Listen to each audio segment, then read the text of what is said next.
So this session today is about smart homes and safe families. And it's basically about how we use technology in a way that actually supports us rather than overwhelming us. Um, this session is hosted by We4U. We're a non-profit organization focused on mental health and well-being. And we run sessions like these to bring practical, real-life conversations to the community. Before we move on, just quick points for everyone. Please keep your mics muted and feel free to drop the questions in the chat box as we go. All your questions will be answered at the end. We will have a Q&A session at the end, so your questions will be answered over there. And we'll move on from there, inshallah. Okay. Introducing our speaker, Danika, Sister Danika. Sister Danika, she has a really interesting mix of being very structured and also very creative, which makes her great at breaking down topics that make sense. That, she has this knack to bring difficult concepts, explained in an easy and simple way. She's got a strong background in management accounting, and she is really good at making technical things feel practical and relatable, which is exactly what we need for today's topic. A bit more about Sister Danika. She is a very creative person. She's someone who values clarity, thoughtful planning, and doing things properly, which is very relevant to something as impactful as using technologies in our home. And today, inshallah, she'll be helping us explore how we can use technology more intentionally to create a safer, healthier home environment. Danika, over to you. Jazakallah, Sister Hannah. Welcome to everyone. We really hope that you're going to have a lovely session with us today, inshallah. By a brief introduction, let's ask, how is technology part of our everyday life? If we think about it, technology has quietly become part of almost everything we do at home. From the moment we wake up, our phone is our alarm, we check our phone, all the way to how we work, communicate, shop, and even relax in the evenings. It brings a huge amount of convenience into our lives, making everyday tasks quicker and easier. But it also comes with certain responsibilities, especially when it comes to keeping ourselves and our families safe. So today we are going to explore how can we make the most of the benefits that technology offers, whilst keeping in mind of how to use it wisely and securely within our homes.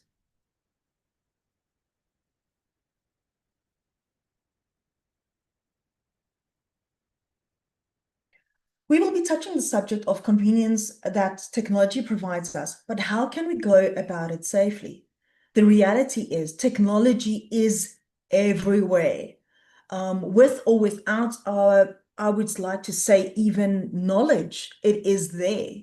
The challenge is, how can we maximize this convenience that it offers, but safely? And the solution lies in that cybersecurity is a non-negotiable household responsibility. It's not only the responsibility of the head of the home or the parents, but of every single one. We all have to work together to be able to navigate the cyberspace securely. So today we're going to look at a few topics. We're going to look at cybersecurity in the household, foundations of digital security, organizing your digital household, smart homes and helpful technology, as well as practical tips for a healthy household. So let's go.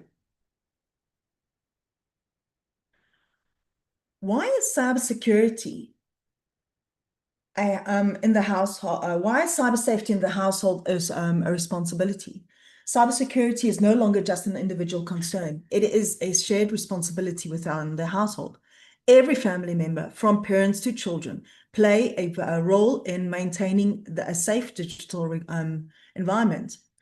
With multiple devices, shared networks, and constant online interaction, one weak link can expose an entire household to risks such as scams, data breaches, or even harmful content.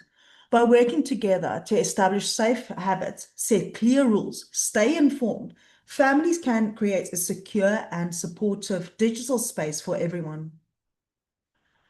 With regards to understanding common online risk for children, we need to realize that children today face several online risks, something that we, as when we grow up, didn't have as much. And then we need to navigate and teach our children how to explore yet be safe. Three of the most significant exposures that our children face is inappropriate content, online predators, and privacy breaches. Inappropriate content can include violent, explicit, or age-inappropriate material that children may encounter accidentally or through unsafe links. Online predators may attempt to build trust with children through games or social platforms, often disguising their identity. Privacy breaches occur when children unknowingly share photos, their location, or personal information in total, which then obviously can be abused or misused. Understanding these risks is the first step in helping our children to navigate the digital world safely. When we look at screen time or healthy digital stimulation, we must realize that not all screen time is harmful. What matters is how it is used.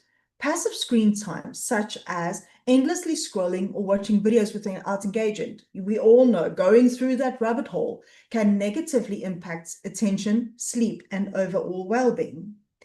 In contrast, healthy digital stimulation involves interactive, educational, or creative activities such as learning apps, problem-solving games, or content that encourages thinking or participation. The goal is not to eliminate screen time, but to create a balanced approach where technology supports development rather than replacing the real-world interaction and rest. And this is also where cyberbullying and online awareness comes in. Cyberbullying is one of the most serious challenges that children face online, often taking the form of hurtful messages, exclusion, or even sharing of embarrassing content. Unlike traditional bullying, it can happen at any time and reach a wide audience quickly, making it more difficult for children to escape. Building an online awareness means teaching children to recognize harmful behavior, understanding the impact of their own actions, and know when and how to seek help.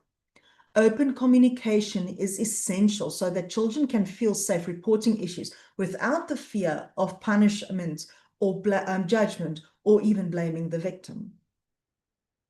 Teaching our children responsible technology habits and its use starts with building simple and consistent habits.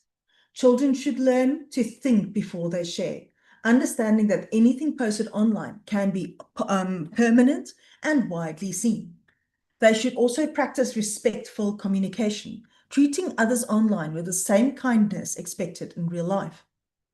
Lastly, children should also develop the habit of asking for permission before downloading apps, clicking links, or interacting with unknown users. And these habits can create a strong foundation for safe and responsible digital behavior as they grow. Some practical tips tools that parents can use include software that allows the parent to filter content, set screen time limits, and monitor activity. Device rules, such as no devices in bedrooms at night, help create healthy boundaries. Safe browsing settings and child-friendly search engines reduce exposure to harmful content. Privacy settings on apps and social media platforms can limit who can view or contact a child. Additionally, regular check-ins and open discussions act as a non-technical but highly effective tool, ensuring that children feel supported and guided in their digital experiences. Then we move on to the foundations of digital security at home. This includes aspects such as password safety. Using the same password across multiple devices may seem so convenient, but it significantly increases risks. If one account is compromised, this means that others can also actually easily be accessed, because if a perpetrator then realizes that, this person might have this account. Logically, they could also have another account. For example, if you have a Facebook account, there is a good chance that you would have an Instagram account as well. Therefore, this person might actually be using both accounts, the same password. Each account should ideally have its own unique password to prevent the domino effect of a breach that can occur. A practical example is if you use the same password for your online or your banking even and your email gets hacked, that implies that the perpetrator has access to your banking and your finances and can even lock you out. If we then go also on to what is the characteristics of a strong password, we can see a strong password is a long, unique, difficult to guess word or phrase and includes uppercase letters, lowercase letters, numbers, and special characters. Something, as you can see here, sunset, exclamation mark, river underscore 94 coffee. Now, those are all aspects that I like, but remembering that is going to also pose a problem, but we'll get to that and how we can save our passwords safely. Contrastly, a weak password includes birthdays, names, common words such as apple, cat, dog, short, and is easy. So we should make it as difficult as possible for a perpetrator to guess your password and to use brute force attacks, which is literally how they go and they try each and every single combination that exists to enter the account. If we just go back a second here and we see the use of password managers. Password managers are tools that securely store and generate complex passwords for different accounts, removing the need to remember each one. Memorizing them is absolutely impossible. So they allow you to maintain a strong, unique password without the inconvenience of having to memorize it. A parent can use a password manager to store login details for school portals, banking apps, and email accounts, accessing them with one master password while keeping each account secure. That brings us also to the 2FA, two-factor authentication. It adds an extra layer of security by requiring a second form of verification, such as a code sent to a form in addition to the password. This means that even if the password is stolen, that account cannot be accessed without the second factor. Now, we've all seen in movies how these military guys go and they're going to deploy this nuke, and then it's two people in military wear, very important, and they have a key in each hand, and they go put the key in, and it's 1, 2, 3, and they have to then sync it. This is the digital version of that. So keep that in mind that having a 2FA has become non-negotiable. You cannot proceed without adding a 2FA layer to your accounts these days. Also, which is very important, is to have secure phone practices. Let's be honest, we do everything on our phones off late, from banking all the way to planning your holidays and sharing, looking at the cameras that you might have in your household, things like that. So it is very important to make sure that personal data, such as your banking details, ID numbers, addresses, are stored very safely, and that they are kept secure behind pins, biometric locks, or even face IDs. Where possible, keep your apps updated and avoid using public Wi-Fi for banking and key practices.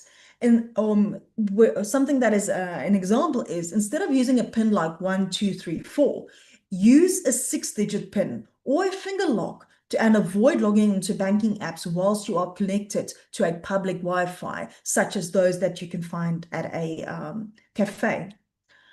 Regarding personal data, we briefly touch on it now, where we said ID numbers, banking details, addresses should be stored safely and shared only when necessary, and when possible, revoked when it isn't needed anymore. Care should be taken when uploading or sending sensitive documents online. Rather than saving the copies loosely on your phone gallery or mailing them repeatedly, Use a secure digital folder or a vault, such as the OneDrive vault that you get. Now, for those that did join the survey that we had posted beforehand, here's some of the statistics that we had based on the survey. Most of the users, as you can see, almost 90% understood that a strong password needs to be unique, a mix of letters, numbers, and symbols. Unfortunately, one person or one respondent then said that a short password is easy to remember. And I understand there are so many accounts, we can't keep track of it all. But this is where using a password manager is definitely going to work in your favor. Is it safe to use the same password for multiple accounts? No, not for your banking. No. So definitely no, absolutely not. Which of the following ways is safest to use to store password? As you can see, almost 70% of the respondents indicated a password manager is. However, others said that a notes app and using the same password everywhere is. That unfortunately will lead to password breaches, because even in the notes app, it's not behind a secure entering of a PIN or something like that. So it is best to go back and use the password manager. What is a good practice for children using the internet? So I actually included this slide as a joke, because I asked my own sons, aged 15 and 18, to also participate in the survey. And as you can see, I was able to determine that my own son would like unlimited screen time. But obviously, the best practice here is open communication and implementing parental controls. It is not to or how can I say, to control our children, but rather to keep them safe. And that is very important when we talk to our children, that we have to communicate. We are doing this to help you. We are doing it to keep you safe. So yes, organizing your digital household. Now, when we look at that, we have a few options. We can use the cloud to keep information safe and accessible. The cloud storage allows families to securely store and access important information from anywhere, as long as you have an internet connection, reducing the risk of losing data if a device is lost or stolen. It also provides backup and recovery options, ensuring that important documents are never permanently lost. Shared family folders make it easy for multiple household members to access and contribute to important information at one central location. This improves organization, ensure that everyone knows where to find key documents when needed, which also makes it easier that all the entire responsibility of managing these documents are not kept only on one person in the household. Digital document storage, such as a vault or a digital Word, provides an extra layer of protection for sensitive documents by encrypting and securely storing them in one place. This is very useful for highly confidential documents that should not be easily accessible, where we can use it for ID copies, wills, banking details, and it requires a password or a biometric authentication to access it. Writing down and securely storing important information. While digital tools are useful, having a secure offline record of critical information can be equally important in case of emergencies or system failures. As mentioned earlier on, when you save something to the cloud, you need to have an active, obviously authentication to get into this cloud document, as well as an active internet connection. So if you are unable to access it, or to actually even have an active internet connection for whichever reason, that means you are effectively locked out. So there is still merits in having a safe where you can have printed copies of very important documents and of key passwords inside this vault. It is important that when we create systems for the family, it is essential to have a simple, organized system that allows trusted family members to access important information when required, especially in emergencies. This includes clear instructions and designed access points. An example of this is that where a family creates documents outlining where key information is stored, how to access accounts without providing the passwords necessarily, and to who to contact in emergencies, as well as ensuring continuity if one person is unavailable. Next up, we look at smart homes and helpful household technology. IoT is a term for Internet of Things, refers to everyday devices that are connected to the internet and can communicate with each other to make life easier and more efficient. In a modern household, this could range from TVs or connected appliances and security systems.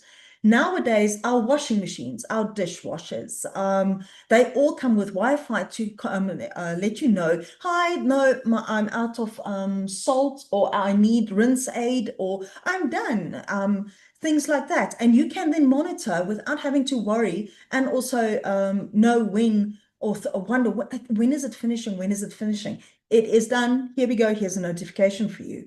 Unfortunately, that also means that our phones have become exploded with notifications of apps from everywhere, informing you of the things that, well, are connected to it. Example of these type of smart devices, as we've mentioned now, include smart TVs, security cameras, doorbell cameras, thermostats, and even smart kitchen appliances. Something like a smart doorbell camera allows you to see and speak to visitors at your door through your phone, even when you are not at home. So you can add that convenience as well as a layer of security instead of just opening up the gate for someone. Smart lighting and plugs allow you to control appliances and lights remotely, to set them to operate automatically based on schedules or triggers. Automation routines can combine multiple actions into the seamless experience.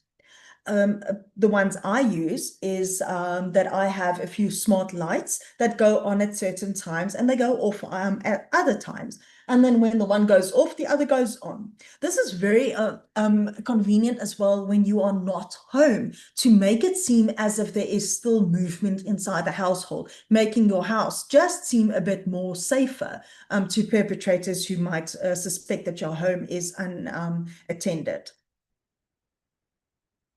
Voice assistants and family calendars, that's one I absolutely adore. Voice assistants such as Alexa or even Google Home can act as a central hub for managing daily activities, reminders, schedules, and making it easier for families to stay organized. When linked to shared calendars, they can provide you reminders or even updates for the household.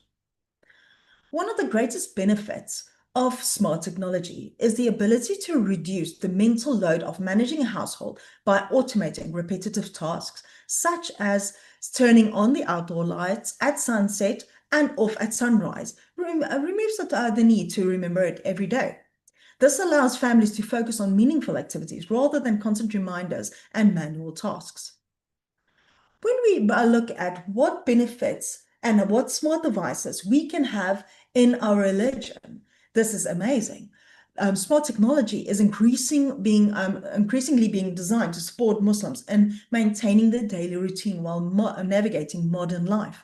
These devices help integrate faith seamlessly into our everyday routines by providing timely reminders for Salah, easy access to Quran recitation, and tools for zikr and reflection.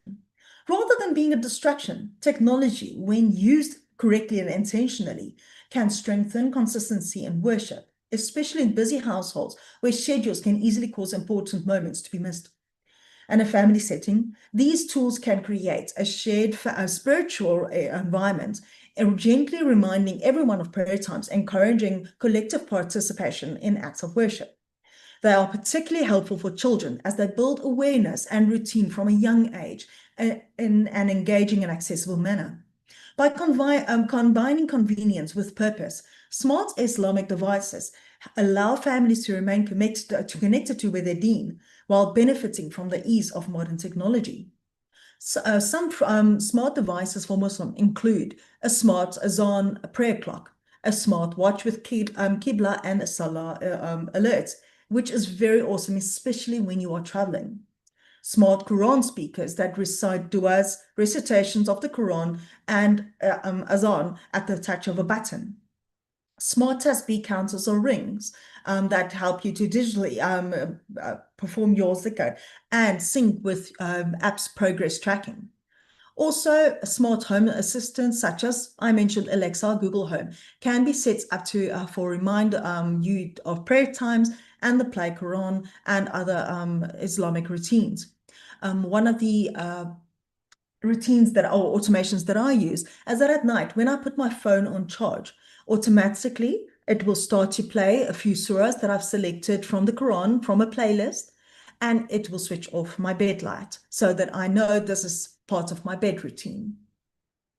When we go look at the survey again, and we see which of the following technologies do you use to support your Islamic practices, we could see that most respondents use their phones and technologies for Quran apps, prayer times, Qibla, lectures, tasbih counters, and other Islamic reminders.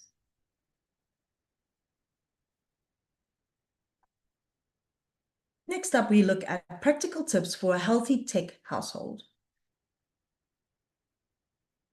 Establishing simple, consistent tech rules help create a safe and balanced digital environment for the whole family.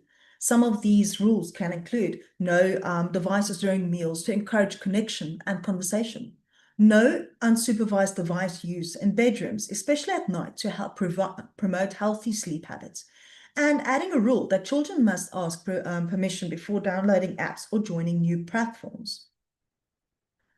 Teaching children about technology responsibly is about building awareness, accountability and good judgment from an early age. This includes helping them understand the consequences of their own actions, encouraging respectful communication, and guiding them towards making safe choices independently. A parent that regularly discusses online experiences with their child, asking what they are watching or who they are interacting with, creates an open environment where the child feels comfortable sharing and learning. We need to learn to balance convenience with security. Whilst balancing offers convenience, it is important not to sacrifice security for the ease of use. Families should be mindful of the trade-offs between quick access and protecting sensitive information, ensuring that convenience does not create vulnerabilities. The most effective tech systems are those that are easy to use and maintain over time. Overcomplicated setups can lead to confusion, misuse, and complete abandonment. By keeping systems simple, families are more likely to remain consistent and benefit from them on the long term. Such as, rather than using multiple apps for different purposes, a family can choose to use one reliable platform for shared calendars or documents and making it easier to stay engaged and organized. Now we'll move on to some do's and don'ts for a safe home. Do use a virtual card for online payments instead of using your physical card. A virtual card is a temporary or digitally generated card number linked to your bank account, offering an extra layer of protection when shopping online. It reduces the risk of your actual card details being stolen or misused.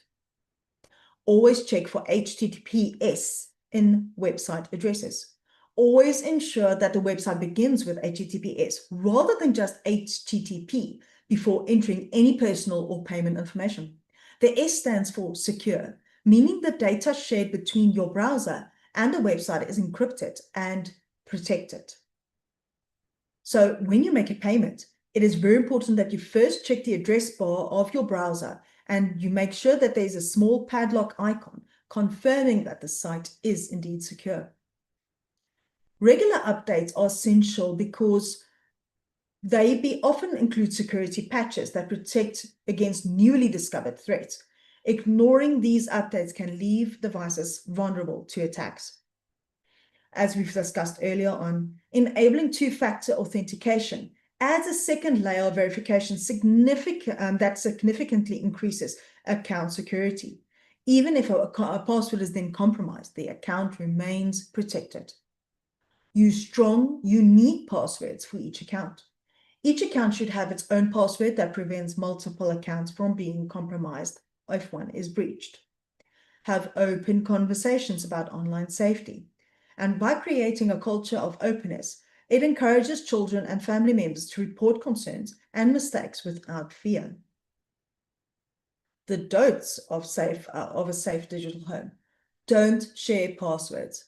Sharing passwords, even with friends or extended family, can lead to unintended access or loss of control over these accounts.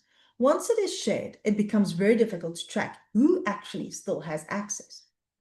Don't share your real-time location or online or with strangers. And obviously that can expose individuals to grave safety risks, especially our children. This also includes adding location tags on social media posts or apps.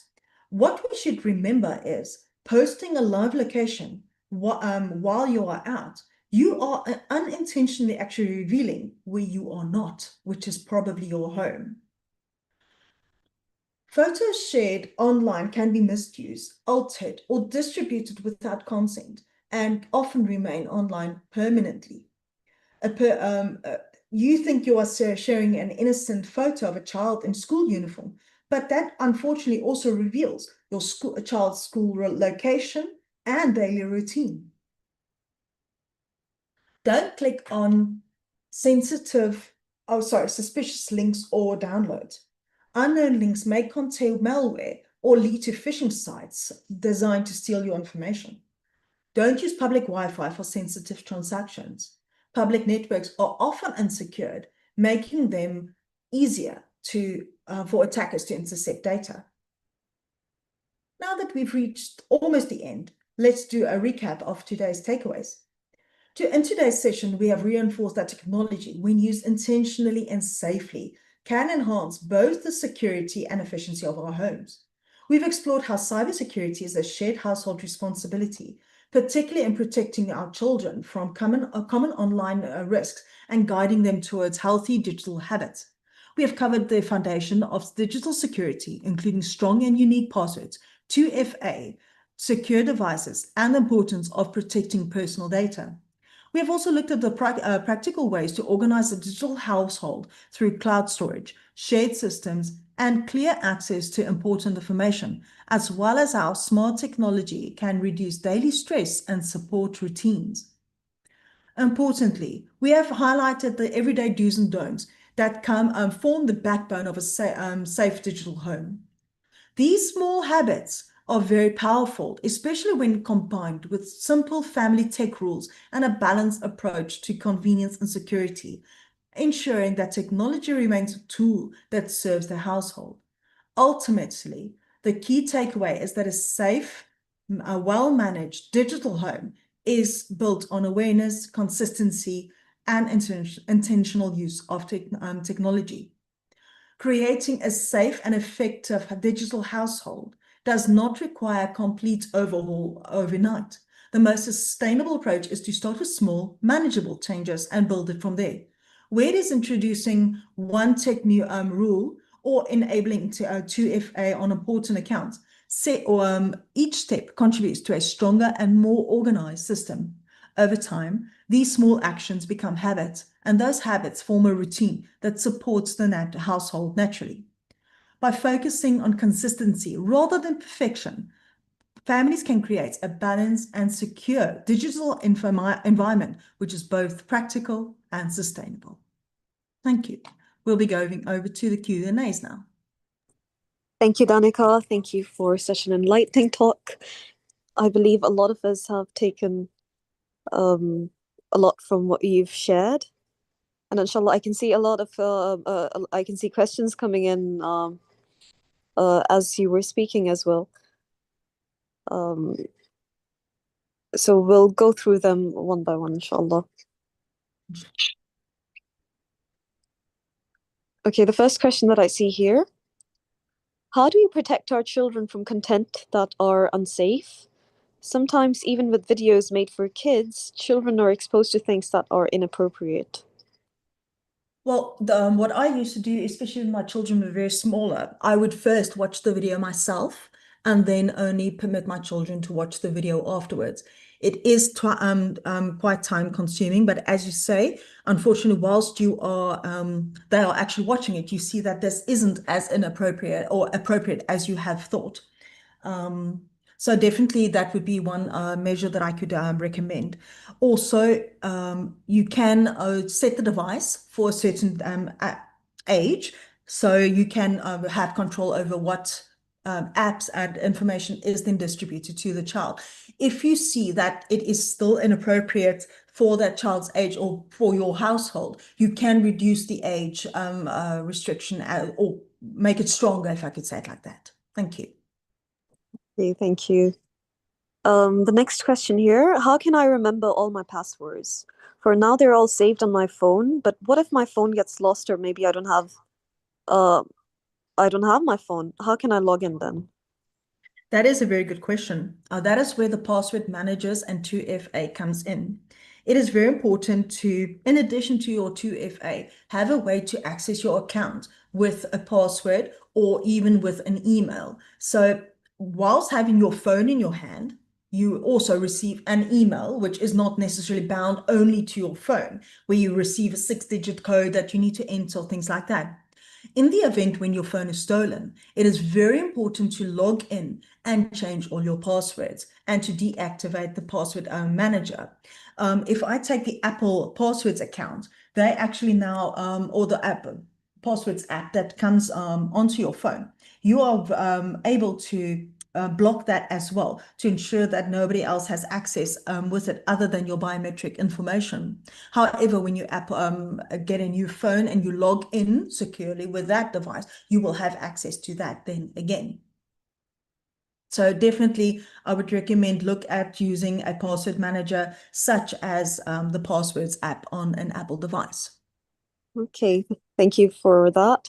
I personally had a question related as well, using the passwords manager app that comes with Apple devices. So I just wanted to know that is it safe? Like, can we rely on the Apple passwords manager? Because I heavily use it for everything, for all the passwords that I need, and and I generally have my devices generate those passwords as well. It just makes it a lot easier for me. Oh So no, would you consider it safe? yes, I do think it is quite safe because just going into the app already requires your Face ID or your password. So that is already the extra layer. So you need to obviously be logged into the device. You have to unlock it to get into it, and then you have to unlock it again to get into the passwords app. So that makes it quite sealed and covered. So obviously, it's very important that the passwords that you use to get into your device and the biometric information is then kept up to date and very secure. So you don't add unnecessary people to your Face ID, although, putting your friends on and things like that, that sounds so fun and everything. However, it can lead to risks if the phone is then stolen or something like that. That makes complete sense. Yes, thank you for answering that. I see another question over here.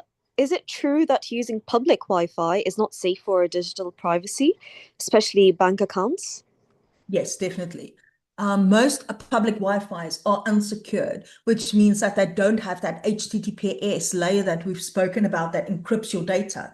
So it makes, even though your app itself will still provide you with benefits and with security, you are not receiving security from the side of the Wi-Fi, which means that things like keyloggers can be added or other malware even, and therefore they can actually get access to your device in that way. So when you are on a public Wi-Fi, it is best not to open up your or engage with private conversations, your private accounts, log into accounts, or log into your banking apps during that time.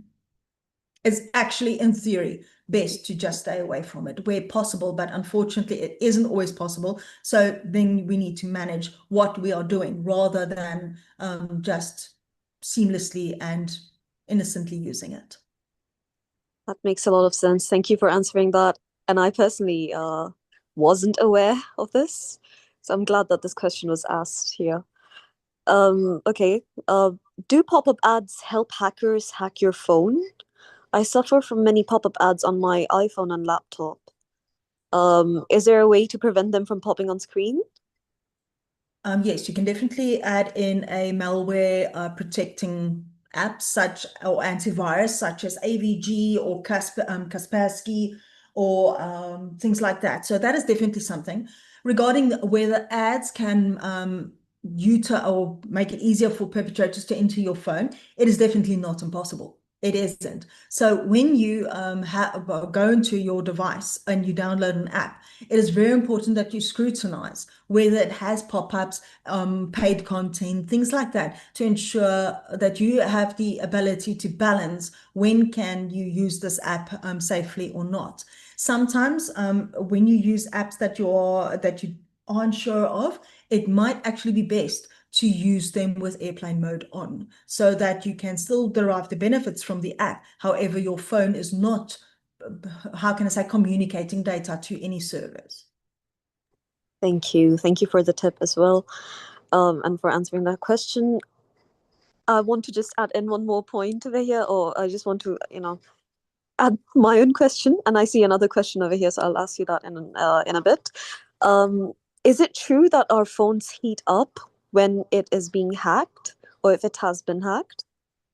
Not necessarily. It could be due to a few things. It could be due to overuse. It could Mhm. be because of it's been lying in the sun. I actually once had my phone telling me my phone is so hot from lying in the sun that I can't use it until it's cooled down. But basically, the premise is when your phone is being used normally and not, it's not exerting itself, the hardware, it'll be a normal temperature that you are accustomed. If you suddenly feel, my phone is heating up, it could be something like overuse of the camera. It could be that the screen has been on very bright for very long, like watching a movie or something like that. Mhm. Or, as you say, it could really be that your phone is working in the background and it's really just working, working, working, working. And why is that happening? So if you close up all your apps, take note of what apps are open, and then you close off all those apps. Monitor, see the temperature going down. If it's still not going down, it very well might be a virus, and then you might have to install antivirus software onto your device. Mm. Thank you. Thank you for elaborating and explaining that so very well, Danika. Okay, the final question that I see here, is there anything you personally don't use despite its popularity? Hmm. I do use social media, but mainly I don't post a lot. And also, I've made a point of not adding photos of myself nor my children onto it. My pets are another question. I do add photos of my cats. I love putting photos there, but I also make sure the background is secure, that it doesn't show my home address. I don't tag the location, things like that. So I wouldn't say that there's things I don't use. If I do, it's probably because I'm older, as my children would point out. But it's not that. Yes, the basic principle is make sure it is a known server. Something like if someone comes and says there's a new Facebook out, it's Facebook with a extra O in. You can know this is going to be dodged. This is going to not be fair. All these chain messages from WhatsApp is going to change your logo to a blue circle if you don't send this to 50 million people now. That's obviously a hoax. That won't happen. If it is not communicated from the app's own safe inside communication channels, then you will know it is being a scam. Thank you. Yes, I personally had an experience on that as well. I remember I found a website that was selling Aloe Yoga clothes, uh, exercise like workout clothes and everything, and the prices were incredibly amazing. And that's when I figured that this is a hoax website. It's not the original, the actual website. So yes, sometimes if something is too good to be true, it's not actually the Well, case. that's what I say. When it's too good to be true, it really usually is. Yeah. It's not, yeah, it's not feasible. So that is also very important then to again look at your source. Hmm. It's Like true. fake news spreading. It's the same thing, basically. People are trying to just gain access by making it easy for you. A Mm-hmm. scam we had here in South Africa recently was that, hi, I'm your friend, and it would be a contact that you have in your device, and say, I have now been, I've enrolled for Mrs. South Africa, something like that. Please vote for me by clicking on this link. When you click on the link, it actually comes and it sends you a link for someone to access your personal Telegram app. Wow. So, and that people obviously fell for it because like you have, if you don't click on it, then I'm not going to be Mrs. South Africa and it's going to be all your fault. So no, those kind of links we need to actually take heed of.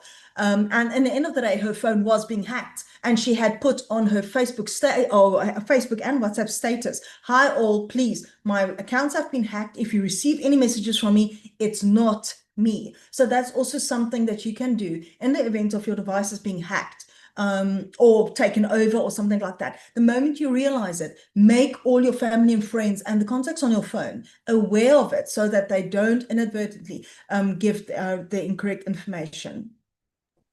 Yes. Thank you for that. Thank you for answering that, Danika. I see one last question.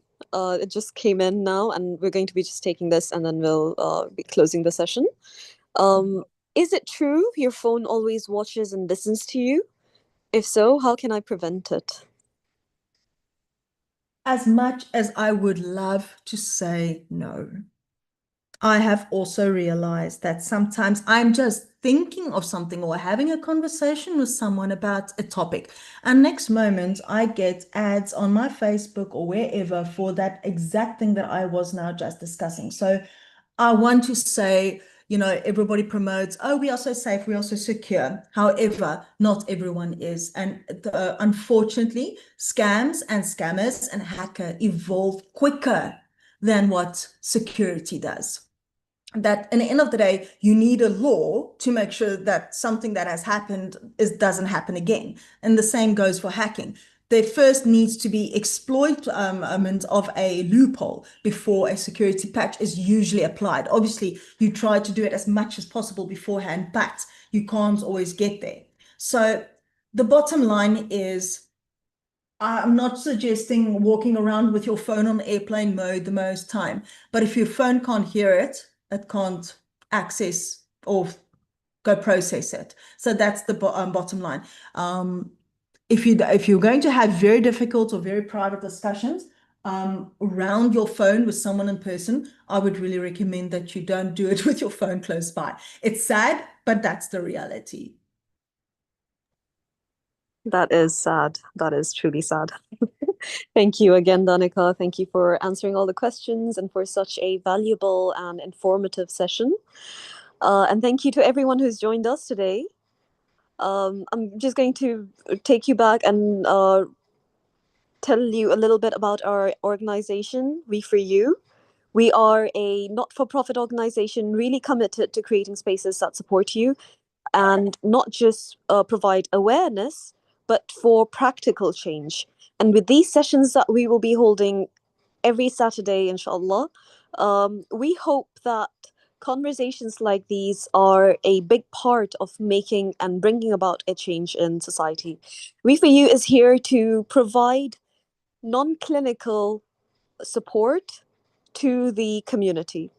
We are bridging the gap between clinical support and professional help and the everyday, the regular people, inshallah. So we're always here for you, and thank you for joining us once again. Stay connected. We have our socials here on the page, as you can see, the link tree as well.